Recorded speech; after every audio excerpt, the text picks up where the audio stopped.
Megumpisaya king meto nga pangadiing pamitipon da ring lokal na opisyal at empleyado na ning Kapitolyo at aliwapang bisita keti Pampanga ngening abak ning Lunes a 4 na ning Disyembre. Bera pa siya king karapanan ning Provincial Capitol nung no karin mitalakad lang entablado at mayakit la ring mga santing a dekorasyon a obra ra ring kikatamong kabalen a lantern makers.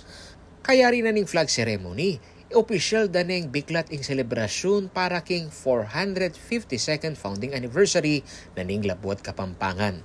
Rinam pala ring mga timya sa dalaga, iba't ka ring nialiwang balen na kandidata ning Mutya ning Kapampangan 2023.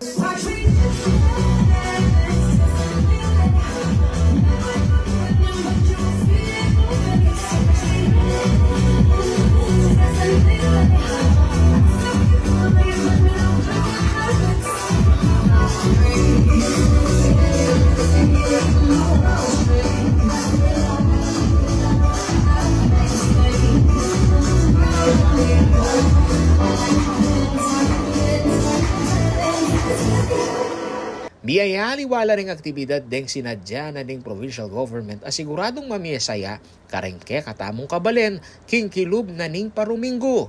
Mumuna ne keni nga Lungaldong Manyaman Festival, ating Food Expo, Festival Cook-Off at Best Heirloom Recipes at Iconic Kapampangan Dishes.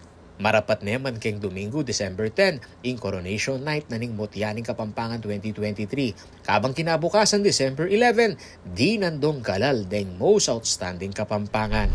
At katanda kayo po na supportahan tayong activity kamo po para kang Pampanga Day.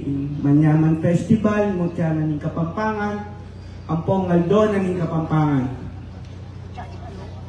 Most Outstanding Kapampangan.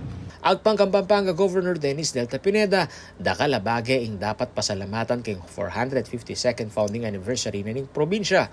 Metong keni ing bibagwa ing lalawigan kareng mialiwang hamon ning krisis uli kanuning pamisan metong dareng Kapampangan. Sabi ko po, iningaldo na po ning Kapampangan, 452 years ta na po. Dakal ta na po pegdalanan, pero manatili tamo po matatag, maunlad at tuloy-tuloy po yung pamagasensyon ng probinsya dahil po king pisa sa metong dapuring Kapampangan.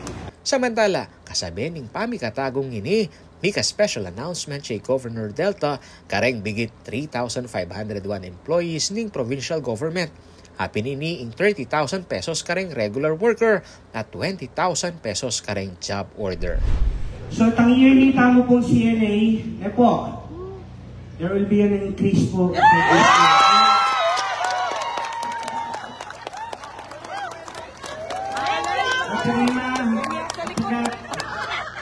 Itang pinropose nyo is 30 and 20 po na.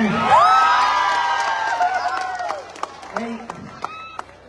Guys, pasalamatan tala po niya ang foreign board member tamo na for the approval po. Without them, hindi po basta approve yan po. Aking kaya kayong talasuyo ay Paulo G. Santos, ating pusong makabalen.